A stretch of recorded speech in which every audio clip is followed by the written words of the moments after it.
5 minutes. And I'm from Texas, sir, Mr. Chairman. The gentleman from Texas, yes, sir. I'm sorry. I should have mentioned that. No, thank you. Thank you very much.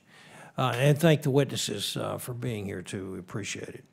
I have several questions for Dr. Jacobs. Does the government take full advantage of the technologies that your company provides, in your opinion?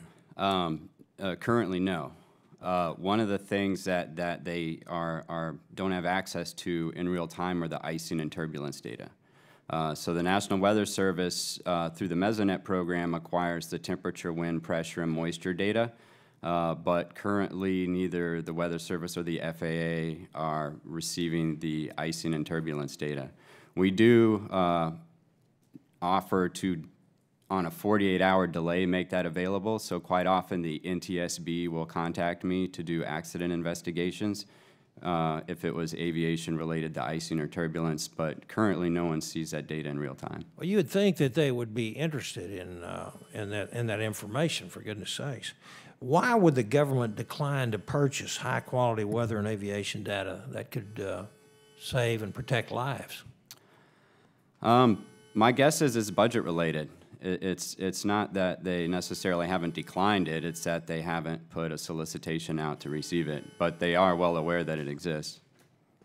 Okay, and then also it appears to me that NOAA is adverse to changing things.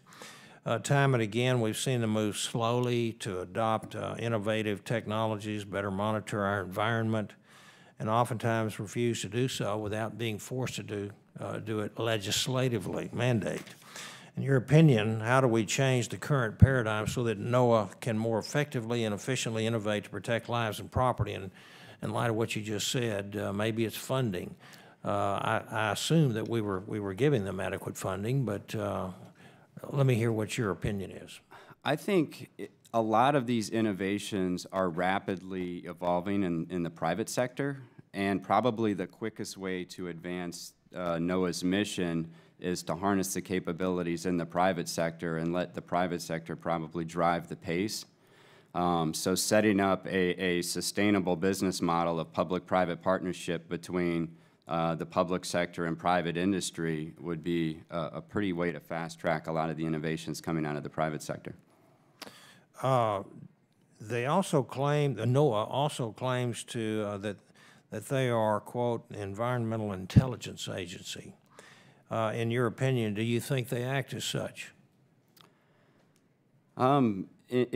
Defining the word intelligence in a way that means they are observing and sampling the environment, I suppose so. Okay, well, does NOAA take full advantage of all the technological innovations to better monitor our environment? There are innovations that I'm aware of out there that they are not currently using. Yeah. And then, Mr. De Halleux, can you chime in on some of this as well? I think, as I said, that NOAA is very good at looking at the technologies available and assessing them. I think it's the transfer and the public partnership framework that is missing, and the dedication of imagining the future. So it's one thing to say that a USV can produce same data quality as a ship. It's another to ask, what could the technology do for a budget at scale?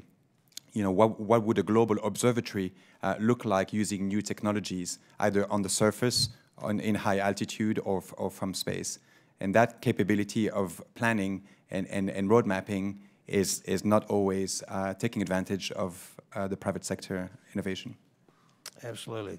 Mr. Chairman, I yield back the balance of my time. Thank you. Thank you.